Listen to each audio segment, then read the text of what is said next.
All right, let's read, and I'll start with this. This is page 23, principle creation.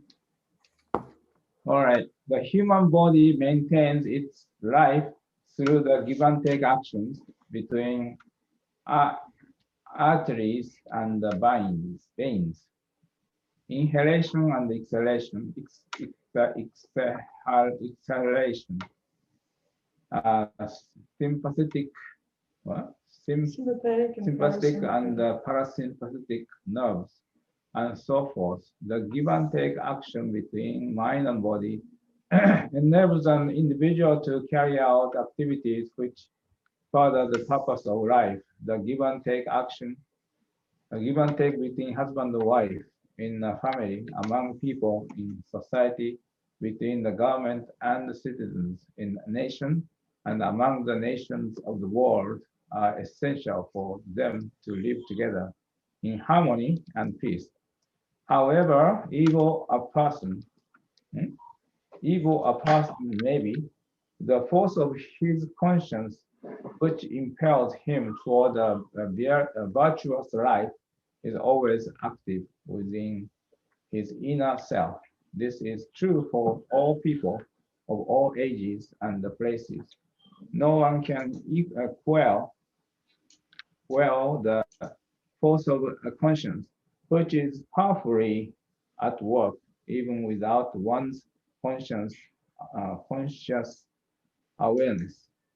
The minute the person commits an evil act, he immediately feels pangs of conscience.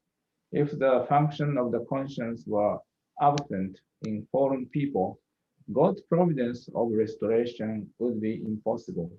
How is this force of conscience generated? Since all forces are produced by give and take action, the conscience cannot generate the force needed for its operation all by itself. That is to say, the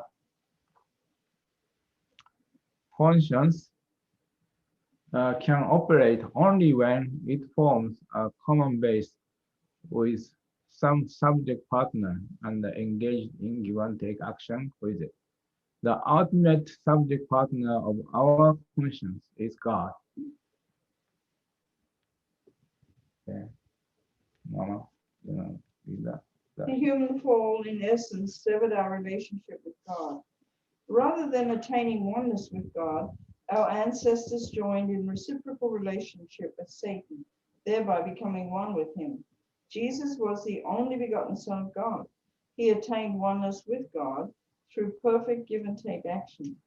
When we unite with Jesus in a perfect reciprocal relationship, we can recover our original God given nature. We can cultivate a give and take relationship with God and become one with Him. This is how Jesus serves as a mediator for fallen people. He is our way, truth, and life.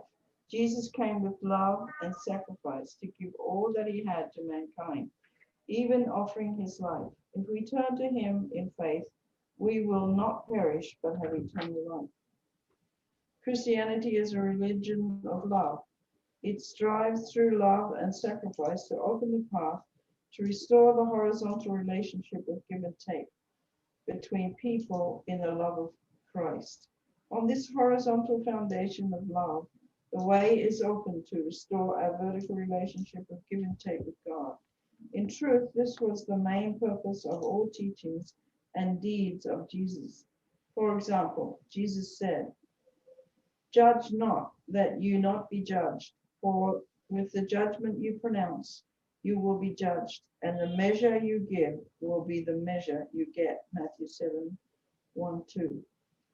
So whatever you wish that men would do to you, do so to them, for this is the law and the prophets. Matthew 7:12. So everyone who acknowledges me before men, I will also acknowledge before my Father who is in heaven. Matthew 10:32. He who receives a prophet because he is a prophet shall receive a prophet's reward. And he who receives a righteous man because he is a righteous man shall receive a righteous man's reward. Matthew 10:41. And whoever gives to one of these little ones even a cup of cold water, because he is a disciple, truly I say to you, he shall not lose his reward. Matthew 10:42. Okay, Mina.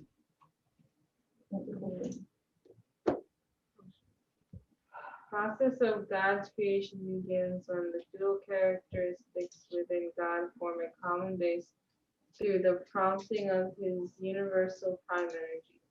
As they engage in give and take action, they generate a force which engenders multiplication. This force projects the dual characteristics into discrete substantial object partners, each relating to God as its center. The object partners to God then assume the position of subject partner and object partner to each as they are prompted by the universal prime energy to form a common base and engage in give and take action. They then join together in one harmonious union to form a new object partner to God.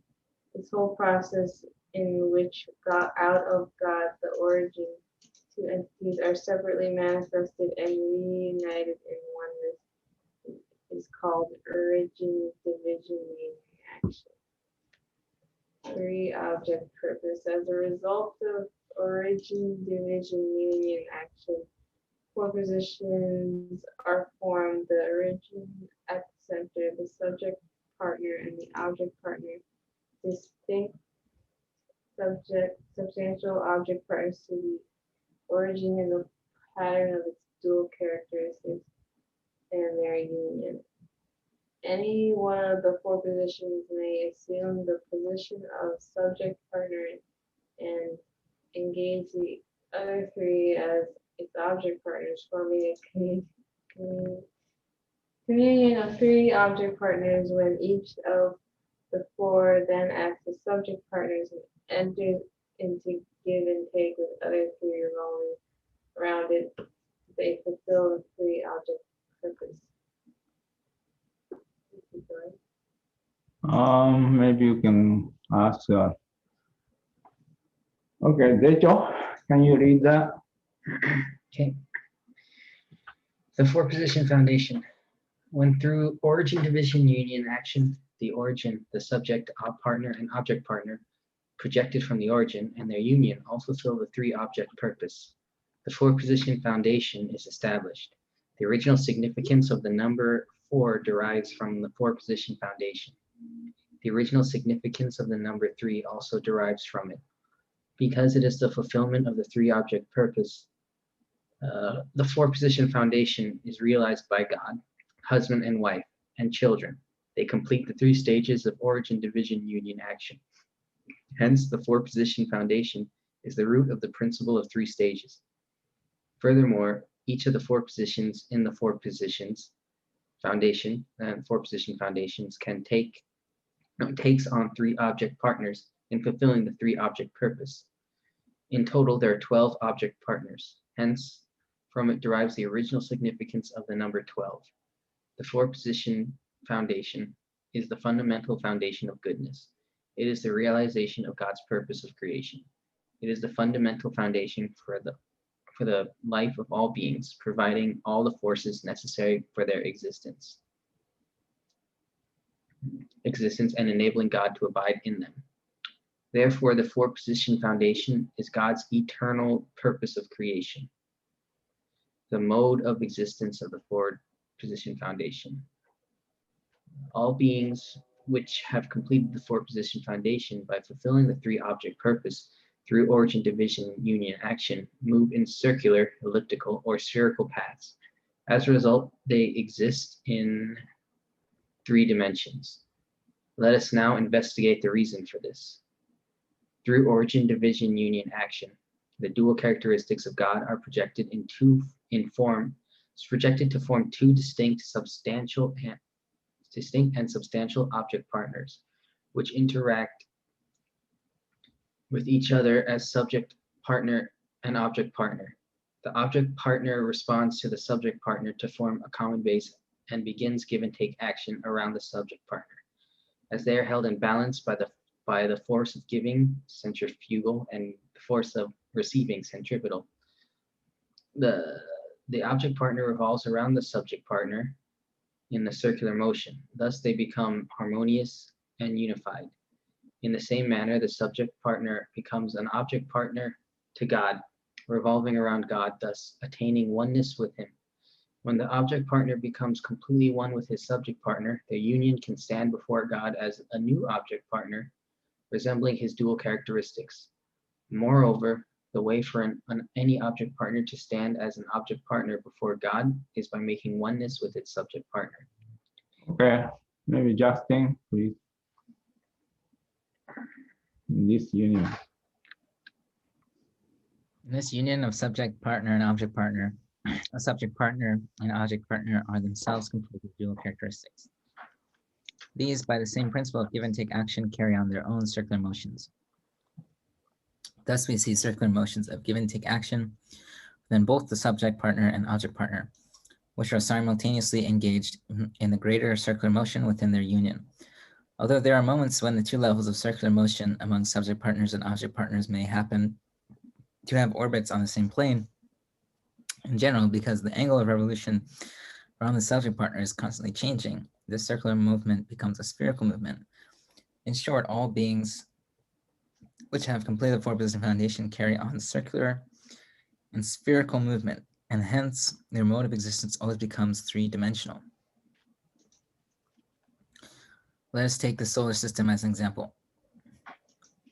The planets standing as object partners to the sun each form a common base and engage in give and take action with the sun through centripetal and centrifugal forces.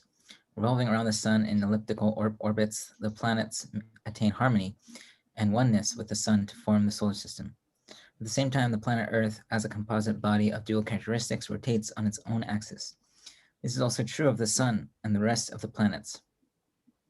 They are in continuous rotation on their own axis because they too are composite bodies of dual characteristics.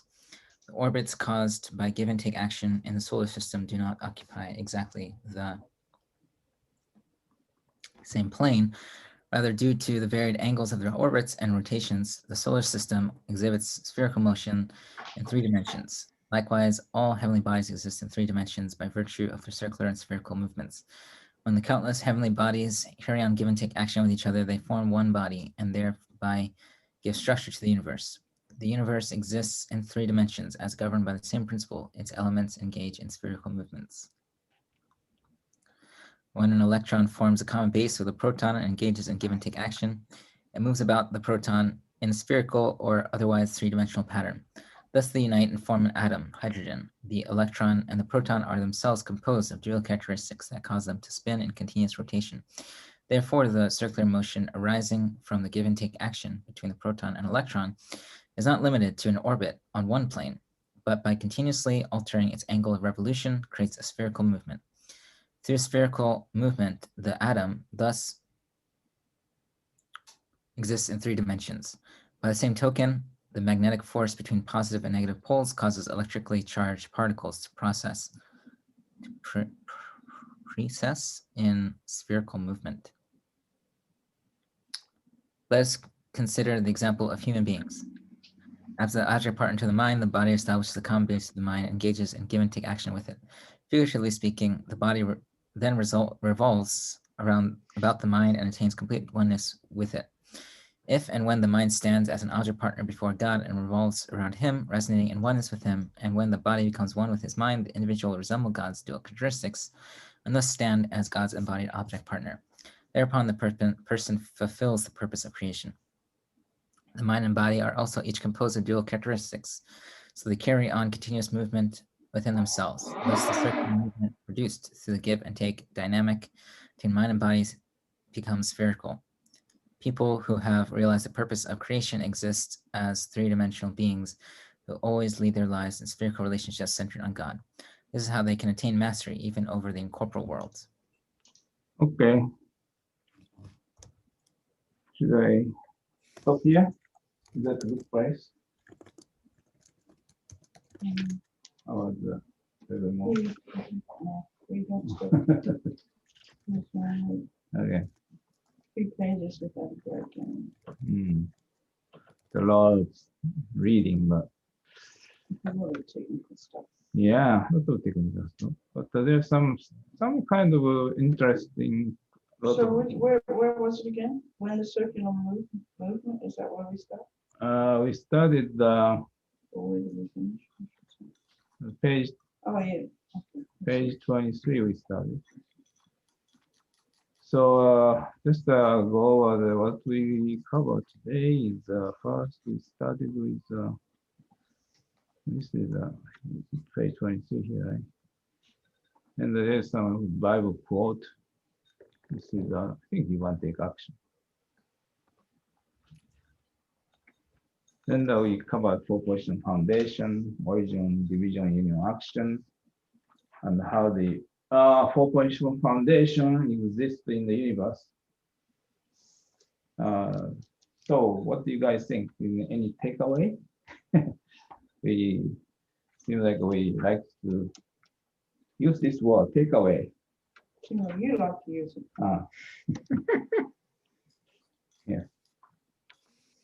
I like to use it too. Huh? I use it too. Coaching. Oh, it's why the coaching terminology. It's started to kind of spread in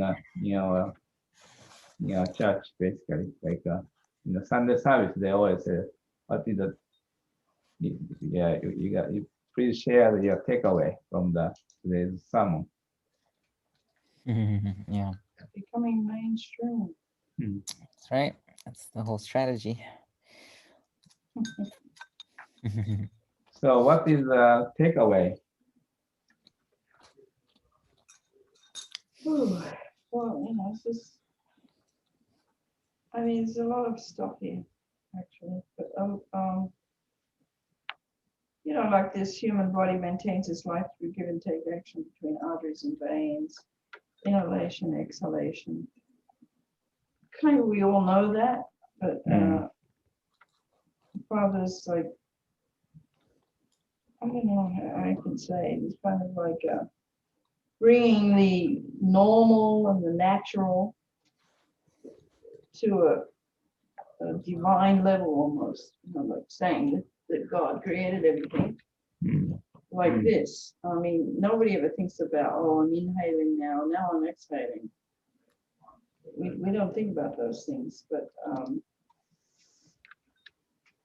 so I don't know, it's almost, I don't know what I want to say, but it's almost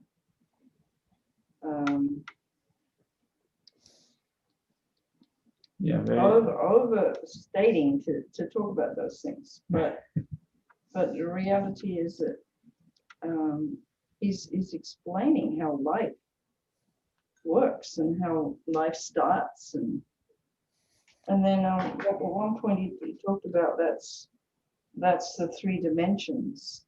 That's how we get 3 dimensions. That was interesting. Also talking about the origin of those numbers, right? The start Can we with, talk about that? but this one kind of says first dual characteristics is the 2, right? Then the origin, division, union is the 3, and then the 3 become 4 with 4-position foundation. Then if this the give and take action is all directions become 12, right? 3 times 4. And so this is another thing that we kind of always use those numbers, 3 or 4 or 12 or even 7, 21, 40. And so these are numbers coming from this, origin, division, union, action, proportion, foundation. There are three objective purposes. Then everything is become, stable. Anyways, it's a very, universe is so balanced, right? And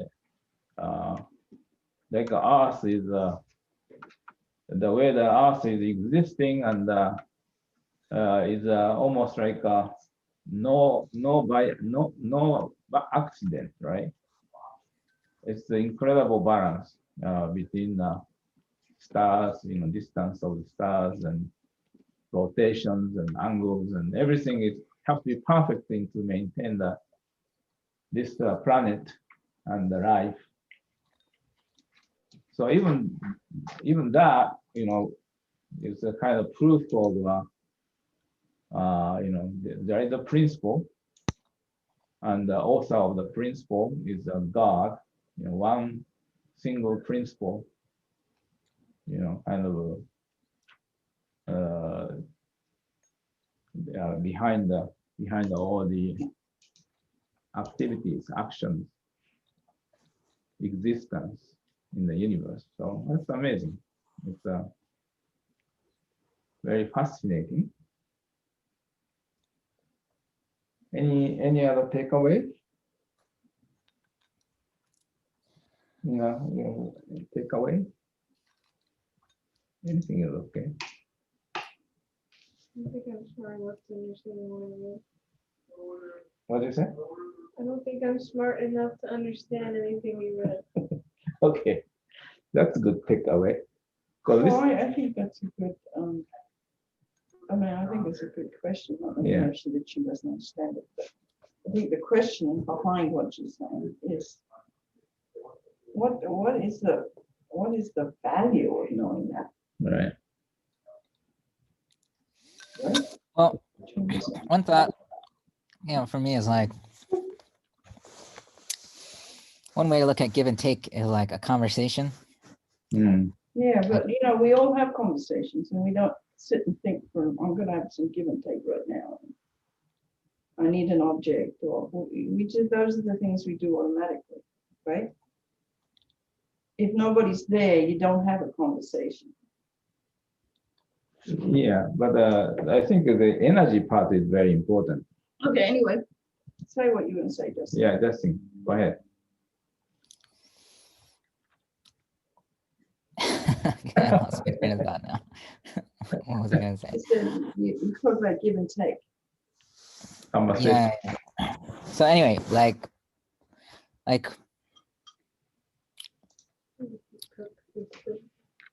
having conversation, like Jesus, like I said, like Jesus is like always in, and like having give and take with God.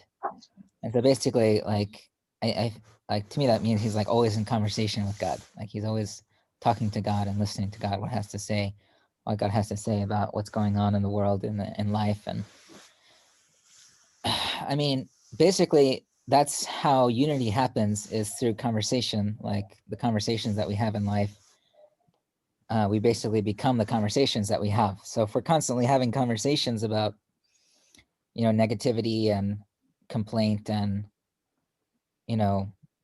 judgment and doubt, then we unite with that. We unite with that kind of thought. I think, and the opposite of that is when you have conversation with positivity, with love, with principle. You slowly but surely become one with that.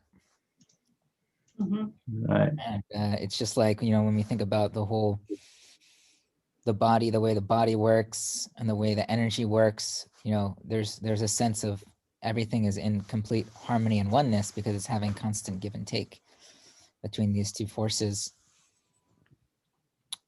So yeah, I mean, I'm also just, I was also kind of like, this is so technical, like why even put this in here? Like it's so, it's hard to really get like all I was imagining when I was listening to it was just like literally like circles and dots and like diagrams on a whiteboard. Like that's all I could like imagine. I was like, what's the practical value of this? But I think it's kind of a skeleton, and we need to see how that actually plays out in our own lives. And yeah, I don't know. I'm still not clear, like why this was important enough to be put into this, but I'm sure there was some thinking behind that. It's kind of more of a curiosity around that. Maybe Deja knows. Deja, what do you think? About, like give and take action and like the four position foundation, right? Yeah, and ODU, the origin, division, union, action, and Well, I think it's to answer the question of why I think it's important to be here. I think it's just basically the foundation. This is basically the principle that effectively is how God works in the world and how we work in the world as well. So it is like the underlying principle of how everything kind of exists. Yeah.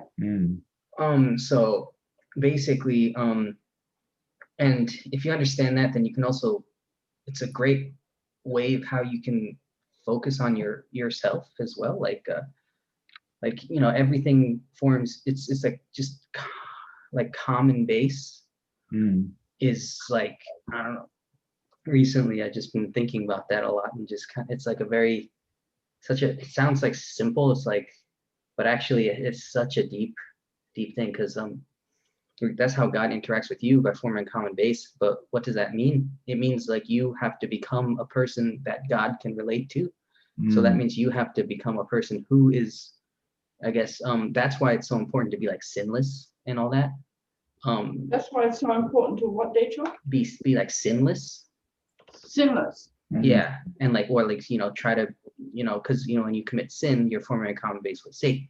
So you are having more interactions with him, and more like reason for him to kind of influence your world, your life. And so that's just in terms of that. And also, so if you have a common base with God, then you become more like God, and then you become more of like you kind of receive more of his blessings, so to speak. And also and that also how that kind of, it sounds kind of like fluffy, but like in actual practice, when you see that, it's like being kind to other people, really helping other people, that's kind of forming common bases with God. So what's the blessing? You kind of have more connections with more people, you increase your network, and then you have more people who you can help, but also people who will help you. And then you build up your community, and then you have like a family of people sharing and helping each other out, living for each other. And that's the God's blessing from the common base of simply of helping others. That's like one example of like a God, of just trying to be like God and receiving his blessing. Oh, that's great. That's so interesting. So so it's not just some kind of like abstract, if you like, every single action that is forming a common base with God has a real substantial blessing that God has planned for you. So Amen. Wow. Yeah. Yeah, and also it says here, I forget who read this, but Jesus is the only begotten Son of God who attained oneness with God through perfect give and take action. Perfect. Huh? So that's how Jesus attained perfection through. It also says in the Bible, he was perfected through the things that he suffered. But this is saying he's perfected through the give and take relationship with God. Yeah, like what you're saying, the more we talk to God, the more we become like him. Yeah, and I think I don't think I think Bible saying he learned through suffering, but also give and take, I think that's kind of the same thing. What's that? Sorry, I think it's the same thing. Jesus learning through suffering, but also give and take with God. perfectly because, true father learned through suffering. He's, So and so you're saying that in order to have a perfect give and take relationship with God, you have to like struggle and suffer. yeah, because also God is, suffering God. That's right. Oh, okay, yeah, that's true. Yeah. So the more we suffer, I mean, it sounds terrible, but there is some truth to that. Like, Yeah. if you through hardships, we come closer to God. Yeah. Yeah. When we think about the give and take with God, what constitutes as give and what constitutes as the take or receive? Give and take with God. You are talking with God specifically, or Yeah. Specifically God, me and God. What is the give and take with God? I honest? It's a good question. The praises go up and the blessings come down. Yeah, that's the only thing. That's what I can. That's The only thing I can think of actually. Kind of like how I said, like the more you, I guess the more you live like kind of a grateful life, which is also, then you kind of see more of the blessings, and the more bent, your life just becomes. Right. So yeah, I have a good example. If I give $100 to Mina, what I'm giving to you, what do you do? Smart. Yeah, you say thank you. That's it. So that's the give and take, right? Mm-hmm. If she said that, oh, I don't need it, I don't care, then it's not give and take. But if she said thank you, then what I'm gonna do? Gonna be happy. I'm happy, and also I'm gonna give more. So the same thing for God, right? If you say thank you to God, grateful, right? I'm grateful for my life. I'm grateful for the beautiful, sky and air and such a wonderful food. Then what God will do is that God will give you more blessing, like they just said. That's a give and take. But the perfect give and take is you have to have a common base, right? Common base with God, and so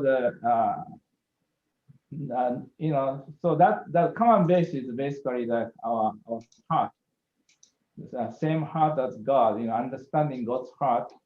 That's sometimes parent child.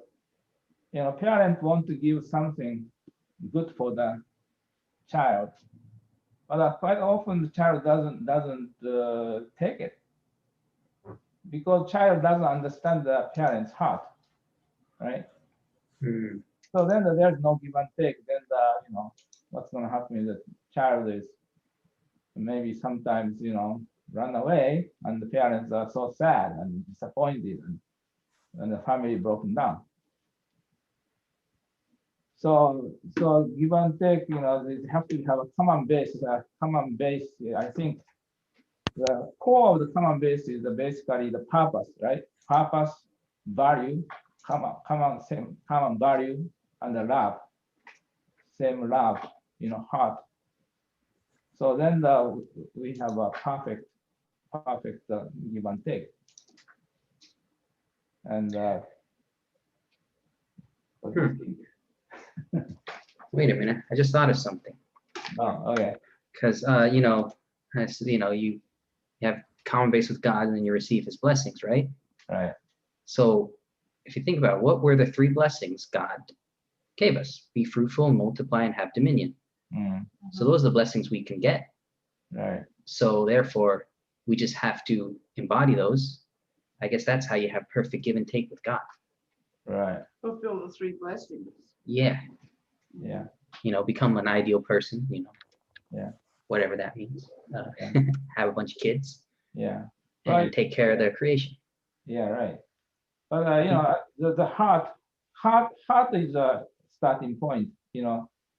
I think right now that we always talking about the filial piety, right? Filial piety, Mhm. filial heart is want to be grateful, meaning that you want to make your parents happy. You want to make God happy. You know, like same thing. If I give a gift for you, and to make me happy, that you show the gratitude, right? Oh, thank you. I'm so happy. Then I feel okay. That gift is worthwhile to give to you. Mm. So same thing that the three blessing always start with the relationship with God. You know, uh, Be fruitful. be fruitful is you mature your heart to be grateful Mm. to God. So then from there everything starts. So even having a give and take as a husband wife or parents and children and but I always going back to God, grateful to God because I have such a wonderful family. Right? Yeah, that's a good example that when we had a party here. But when was that? Michael, No, Michael, before that, Thanksgiving. Thanksgiving. And I asked everybody, what are you grateful for? Say the three things you're grateful for, something. And we had those exercise. So everybody said family. Mm. And Leah said she was grateful for Nolan. Mm. Yes. Yeah. So give and take is you yeah, you always think about other person to make other person happy. So then you complete the give and take. And God make God happy, make your sibling happy, your wife happy, and your family happy. Then the family is grateful to you. Then you'll be happy. So I think that says everything, right, about our life. Yeah, but I think this is this is one of the most important part for me that in the divine principle, because like origin, division, union is something. It's a kind of almost a mathematical formula, right? Origin, division, union, action. But that is basically what talking about is everything is going in cycle, spherical motion to grow, right? Going cycle, going around and moving up. That's the origin, division, union, action. So we are repeating this origin, division, union, action to grow, and our mind and body and our heart and even our finance. You have to keep invest, then you get some fruit, then check the fruit result, then improve it, then reinvest again. That origin, division, union, action. So I think it's also the communism have a very similar theory, dialectic theory. That is it's not the origin, division. What is the origin and opposition and the union? Yeah, that Struggle. yeah, struggle. Beginning origin, then the struggle, then the union. That is a communist theory. Mm.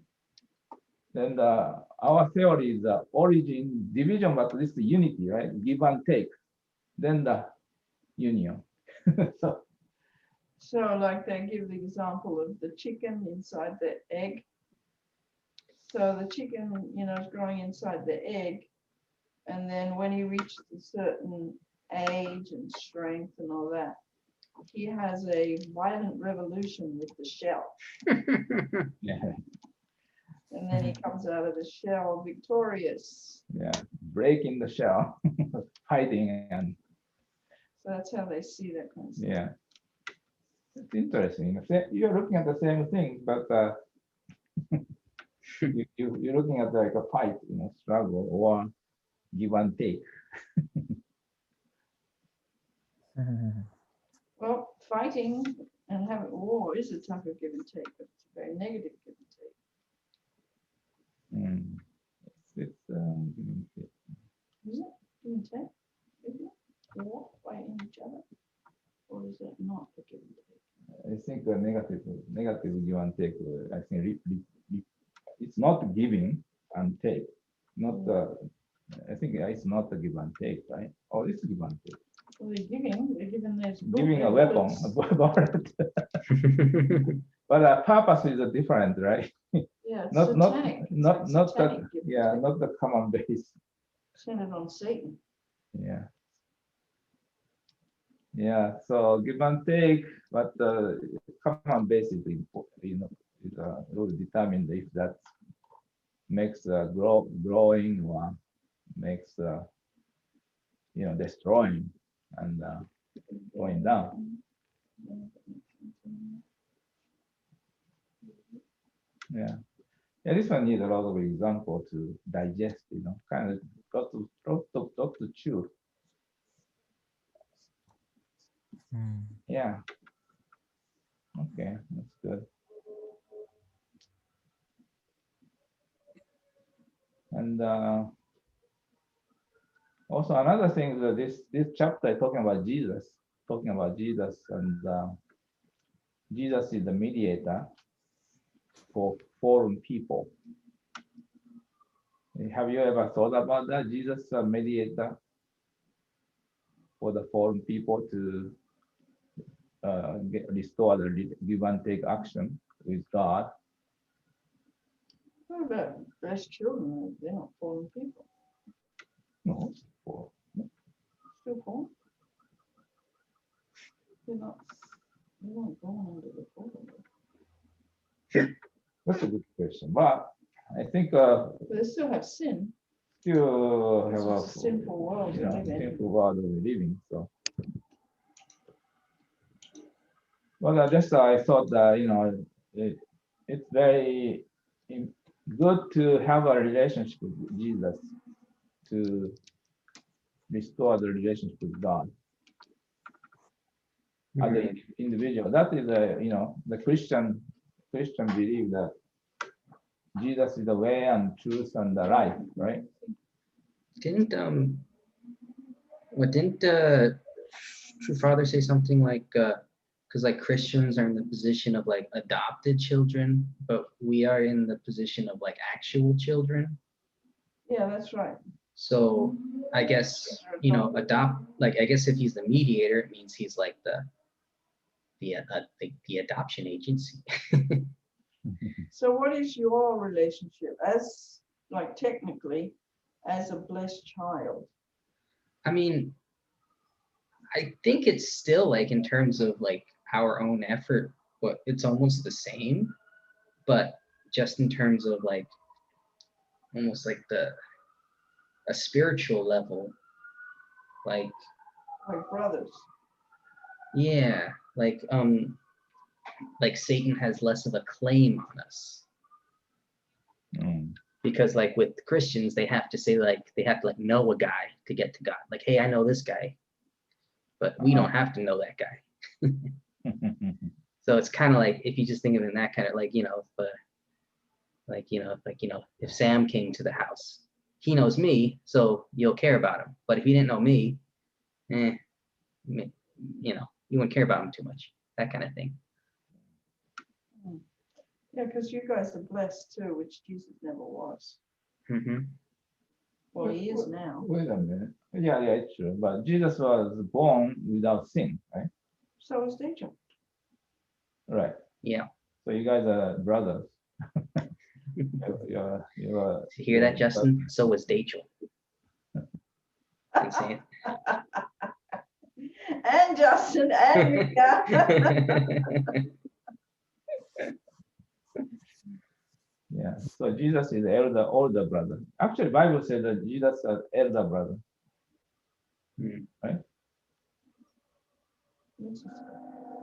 Oh, yeah, he was, Roman something. yeah.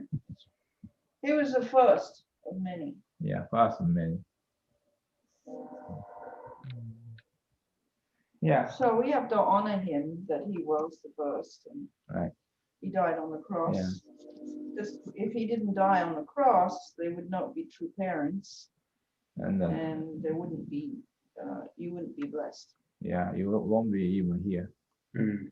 I won't be even come to America, stay in America, and I won't be getting blessed with the mama if Jesus didn't come to die for the sin of the world.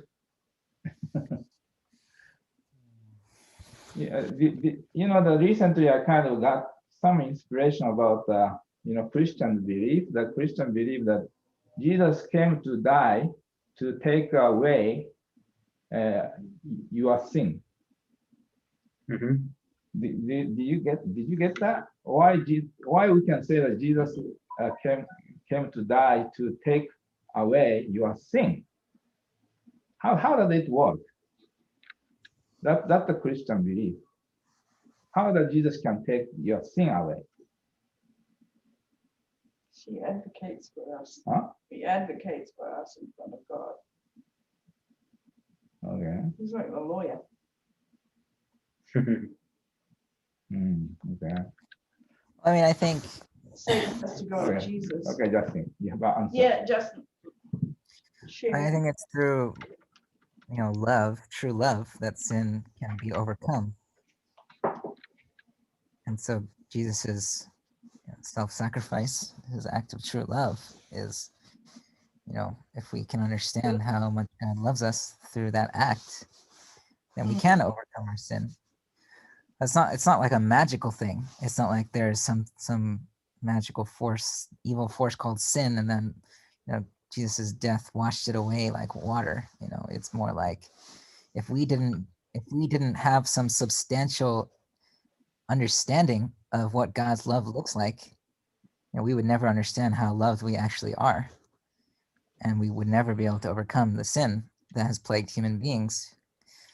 Because the solution to sin is not discipline or being more strong-willed, but the solution to all sin is love. You realize you're truly loved, then you don't need to sin anymore.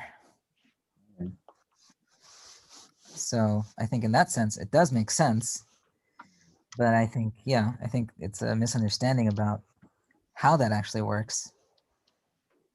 I have a kind of interesting example, right? Let's say they have big debts to the like Yakuza or something. $100,000. And then Justin came. Okay, let me pay for you. I'll take responsibility for you.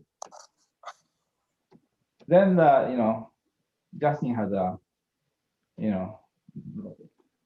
don't know how much you had, but maybe $100,000, maybe a little less, but actually maybe I can work for them, even though I don't have everything, but I'll take responsibility for their job.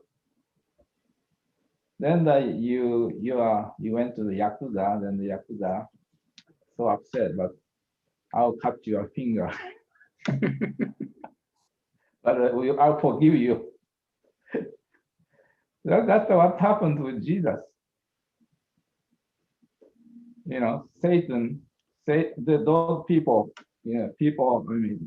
Israel people, Jewish people, have so much debt because they accuse Jesus and try to kill Jesus and accuse God, and so Satan is they created a humongous debts. Satan can claim them. I own them. How are you going to do that? Then there's nothing happened. Jesus, even though Jesus came to save those people, there's no salvation. They are all gone. So then Jesus told Satan, okay, went to Satan, I don't have a lot, but take my life. So then Satan said, okay, I'll take your life. Then I can forgive those people who, who really, became faithless and against God, against Jesus. But I'll forgive you, those people. So that is the Jesus' love, that loving the enemy, loving those people who attack him, try to kill him, but still continue to forgive them. So I think that is the only explanation I can think of. Jesus took responsibility for the other God's children. They are also God's children, right? Jewish people, older brother, who created so much death to the Satan, and Satan took, grabbed them, never gave up. So Jesus said, okay, I'll pay with my life. Yeah. So I think that's the kind of only explanation I can think of.